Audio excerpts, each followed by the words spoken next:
A warm welcome to all of you, my dear students and my YouTube viewers, friends. So today I'll discuss you about the photosynthesis, the different photosystems, and how the photosystems helps in the photosynthesis process. So without any delay, let's get started. So before I start, I recommended you to subscribe my channels. Okay. So today we have seen here in the light reactions the pigment are associated into two discrete photochemical light harvesting system.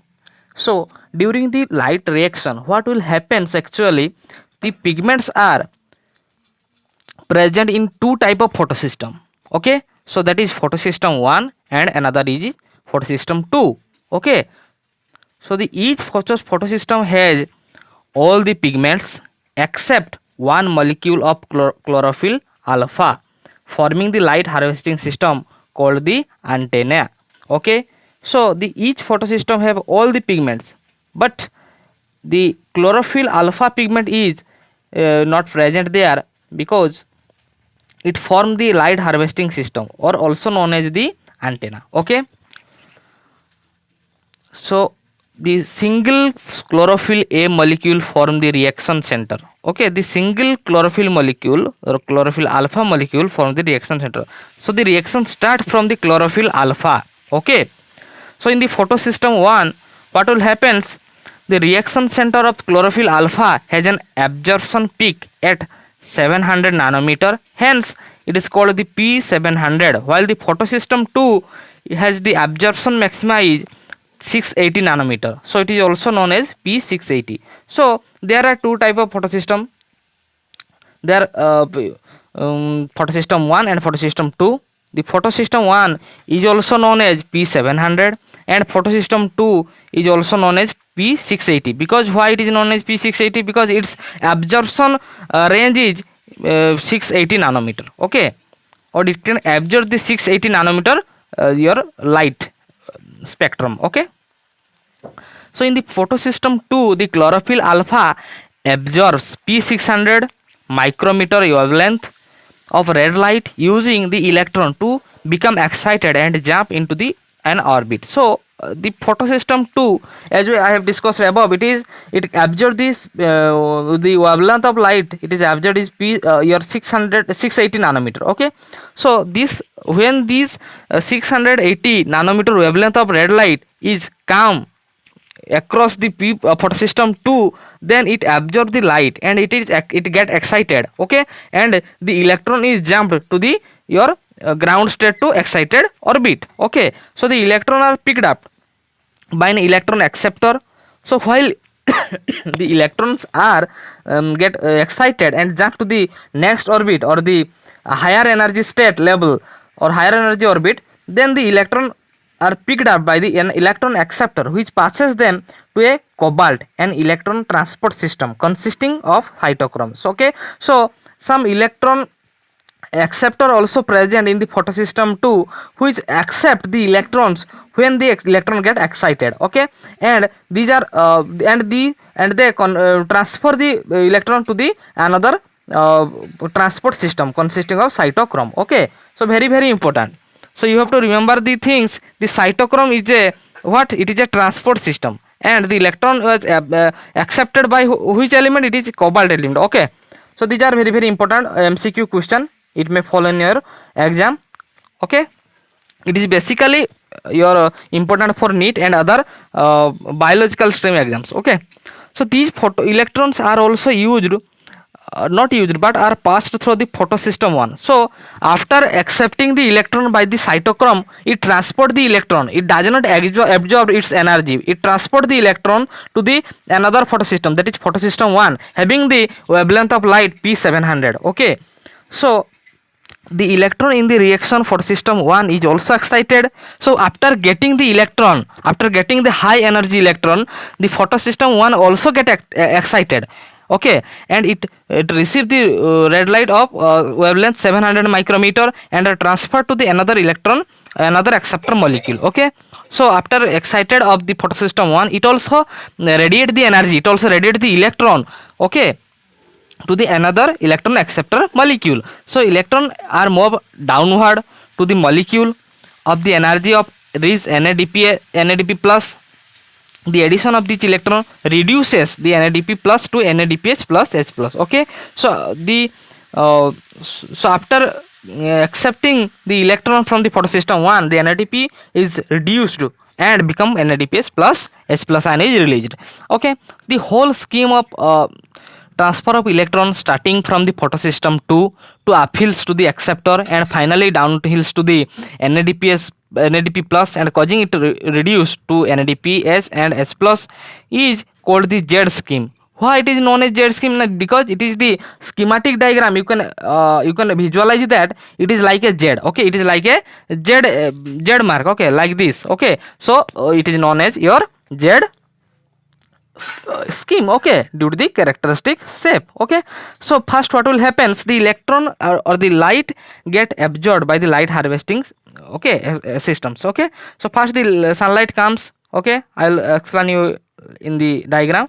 Light energy is getting absorbed by the photosystem 2, and then it is get excited and it get excited. After excitement it goes to the another electron acceptor. After that the electron acceptor transport into the electron transport system, that is cytochrome. Okay, after that it will reach to the photosystem 1, and after that the photosystem 1 get activated and excited. The electron was radiated and the electron is accepted by then another molecule. After that the NADP plus is get reduced after getting the electrons, and it is reduced to form NADPH and H plus ion is get released. So it is all about the photosynthesis activity. That means the light reaction, what happens in the light reaction, it is the schematic view of the light reaction, what happens actually. Okay, so after that it is known as your cyclic photophosphorylation. Why?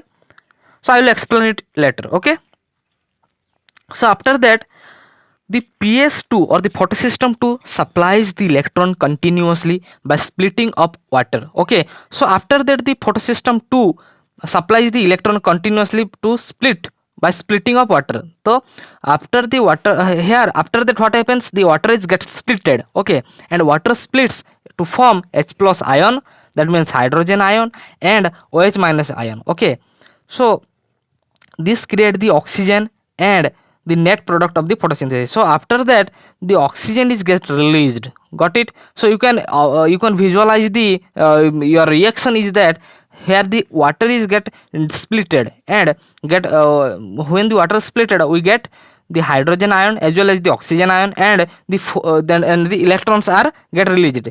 The process by which ATP is synthesized by the cells, okay, in the mitochondria or the chloroplast is known as photophosphorylation. So you can observe that when the water is get splitted, okay, you can get here 4 number of electron also, and these electrons are helpful for the neutralization of the different photosystems or the light harvesting complexes. Got it? So what will happen actually, I will explain. Just you look over here. After the NADP plus is gets reduced, okay, so here after what happens, the water molecule gets splitted and here the 2 electrons are released, and these electrons are helpful for compensating or neutralizing the different light harvesting complexes. Got it? And after neutralizing it will get neutral form, and okay, so these electrons are helpful for neutralizing the light harvesting complexes. Got it? So this is all about the total procedure of the light or the light reaction, or you can say the cyclic photophosphorylation. So here the question arises, what is photophosphorylation? So the process by which ATP is synthesized by the cell. Okay, so the process in which the ATP is synthesized by the cell, or it is known as the photophosphorylation. Okay, so here the energy are released in the mitochondria or in the chloroplast also. Okay, so the photophosphorylation is the synthesis of ATP from ADP and inorganic phosphate in the presence of light. It can be by the 2 steps, that means one is non-cyclic photophosphorylation and another is your cyclic photophosphorylation. So what happens? So there are 2 types of photophosphorylation, you can read here. So what is non-cyclic photosystem? It occurs when the two photosystems are work in a series. So it is known as non-cyclic photophosphorylation. So when two photosystems are work together, it is known as non-cyclic photophosphorylation. And what is the cyclic photophosphorylation? Now it is occurs when the photosystem 1 is only functional. Okay, when the photosystem 1 is only functional, it is known as your cyclic photophosphorylation, because the electron are get circulated within the photosystem and as a cyclic manner. Okay, it occurs in the stroma lamella when the wavelength is beyond the 680 nanometer. Okay, got it. So the cyclic flow results only the synthesis of ATP but not NADPH plus H plus. Okay, in the cyclic photodissolution, what we get the ATP molecules but neither the NADPH and H plus. Okay, so after that the chemiosmotic hypothesis explain what? Now it explain about the mechanism of ATP synthesis. That means how the ATP are synthesized inside the chloroplast, or the ATP synthesis is related to development of the proton gradient across the membrane. So when the ATP is synthesized, it develops a proton gradient inside your membrane. Okay, so this is the chemiosmotic hypothesis. Okay, so it explains about the mechanism of ATP synthesis in the chloroplast and also explain about the development of the proton gradients inside the membrane when the ATP are synthesized. Got it? So the steps are cause the proton gradients develops. What are the steps? The protons or the hydrogen ion are produced by the splitting of water. So when the water is splitted, the hydrogen ions are your emerged or evolved. So these hydrogen ions are developing the H plus ion concentration inside the membrane. Okay, or inside the lumen of the thylakoids. Got it?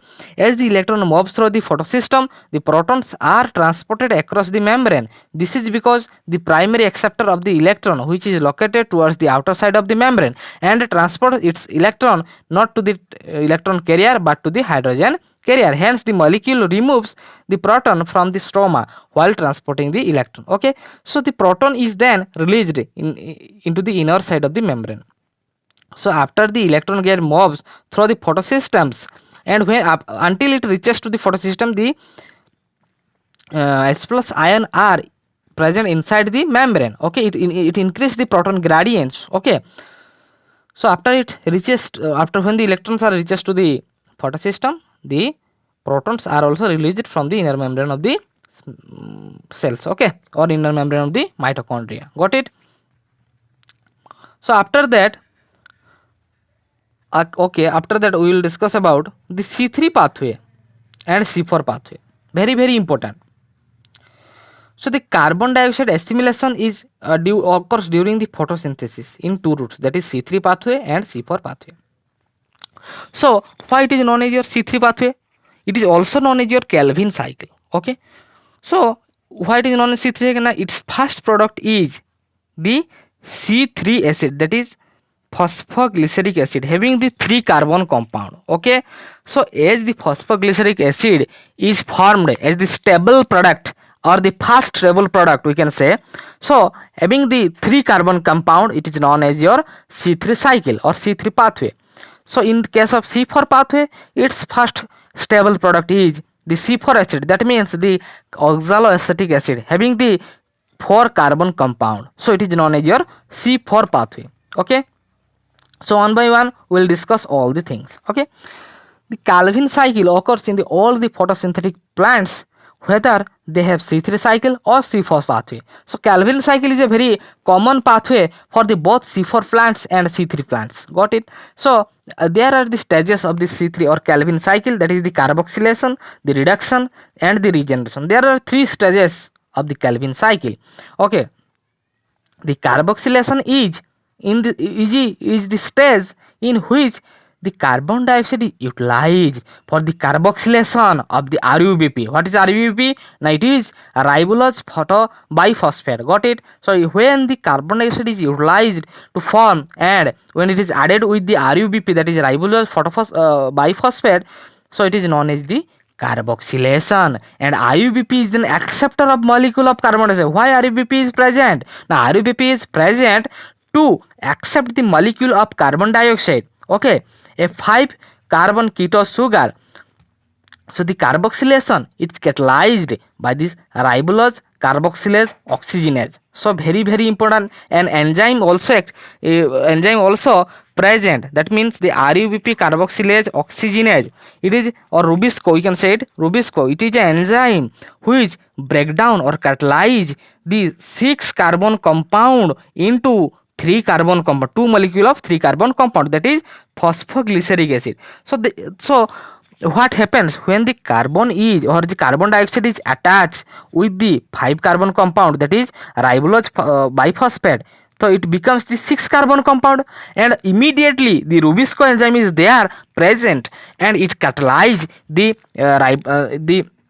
catalyze the compound, the 6 carbon compound into the 2 molecule of 3 carbon compound. That means 3 carbon compound means the phosphoglyceric acid. Okay, so it becomes the first stable product. So as the 3 carbon compound is first stable product of Calvin cycle, we can say it C3 cycle. So got my point, why it is known as your C3 cycle. After that, the second step is comes, that means reduction. The first step is carboxylation. After that, the reduction is comes. The reduction involves 2 molecule of ATP for the photophosphorylation and 2 molecule of NADPH for the reduction of CO2 molecule fixed. Okay, so what happens actually in the reduction process, 2 molecule of ATP are for the phosphorylation and 2 molecules for the NADPH for the reduction of CO2 molecules. Okay, so the regeneration is the third step of the C3 or Calvin cycle. So in the regeneration stage, the CO2 or the carbon dioxide acceptor molecule, that means the RUBP ribulose biphosphate, requires 1 ATP for the photophosphorylation to form RUBP.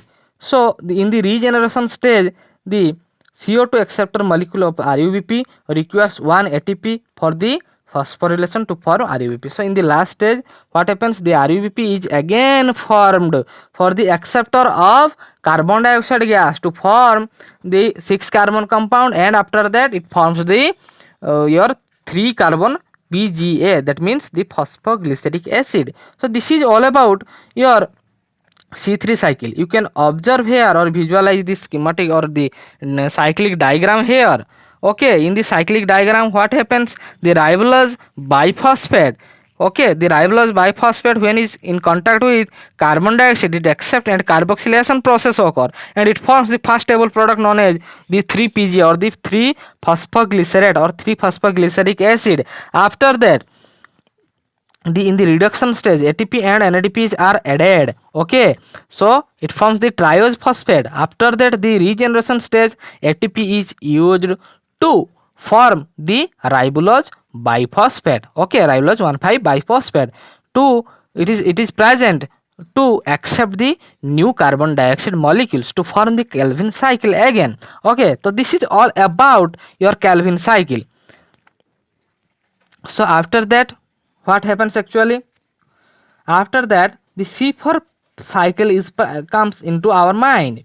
So what is in the C4 cycle? The C4 pathway is present in the plants that are adapted in the live in the dry tropical region. So why the C4 plants are needed? Now, because in the dry tropical region, the C3 plants are not able to carry out the C3 or Calvin cycle. Okay, in the C4 plant, that means the maize plant, you can take an example of a maize. So in the maize plant, it is the first stable product, that is the oxaloacetic acid having the 4 carbon compound. Okay, so what happens actually, we'll discuss here. The characteristic of the C4 plant we will discuss here now. What are the characteristics? Now, they have the special type of leaf anatomy. So this type of anatomy is also known as the Cranch anatomy. So when you are asking about the to distinguish between the C3 plants and the C4 plant by the leaf anatomy, you can observe the very important thing. You can observe the Cranch anatomy inside the C4 plant, but it is not present in the C3 plant. So you can easily distinguish between the C4 and C3 plants by the leaf anatomy. Okay, And the next characteristic is they can tolerate the high temperature. I have already discussed it, that the C4 plants have the adapted to the dry tropical regions, having the tolerance, having the high temperature tolerance capability. So after this, the third point is they show the high light intensity. Okay, so they can tolerate also the high light intensity, and they can produce their cycle in the high light intensity. That means in the desert areas also. In number 4, they lack the process. They lack also the process known as the photorespiration, and but they have the higher productivity of biomass. As the process lacking, that is means the photorespiration is lacking in the C4 plants, but they have the greater productivity. Okay, they have the higher productivity than the C3 plants. After that, the C4 plants have the bundle sheath cells in their leaves called the Cranch anatomy. As I have discussed, in the Cranch anatomy, bundle sheath cells from the several layers around the vascular bundles are present, having the large number of chloroplasts, and the thick walls are impervious to gas exchange and no intercellular space. So here no intercellular space is present, having no gas exchange, and they have the large number of chloroplast cells also. Okay, in order to carry out the C4 cycle. Okay, in the C4 plants also follow the H-Slack pathway or the C4 pathway. Why it is known as H-Slack? Because the two scientists are give their a very good experiment regarding the C4 plants. Okay, that means the C4 cycle. So after his name, it is also known as this H-Slack pathway. Okay, so the primary acceptor of the 3 carbon molecule, that is the phosphoenol pyruvate, and it is present in the mesophyll cells, and the enzyme is used for the PP carboxylase. So here in the C4 cycle, the first primary acceptor is 3 carbon molecule, that is the phosphoenol pyruvate. Very important. It is very important for the all the competitive media. And you also remember it is a 3 carbon compound. Okay, it is the primary acceptor. In the C3 plant, who is the primary acceptor? It is the ribulose biphosphate. It is the 5 carbon compound. Okay, but in case of C4 plant, there are the primary acceptor is the phosphoenol pyruvate. Okay, it is present in the mesophyll cell. Where it is present? It is present in the mesophyll cell, and the enzyme used for the formation of phosphoenol pyruvate, it is the PEP carboxylase. It is the PEP carboxylase. The mesophyll cells are lack Rubisco enzyme, and the C4 acid, that is oxaloacetic acid, is formed in the mesophyll cell. So the oxaloacetic acid is the first stable product of the C4 plant. It is produced or formed in the mesophyll cells. Okay, the oxaloacetic acid then form the 4 carbon compound like the malic acid, aspartic acid, and in the mesophyll cells itself. Okay, after that it will form the different compound also like the aspartic acid, malic acid.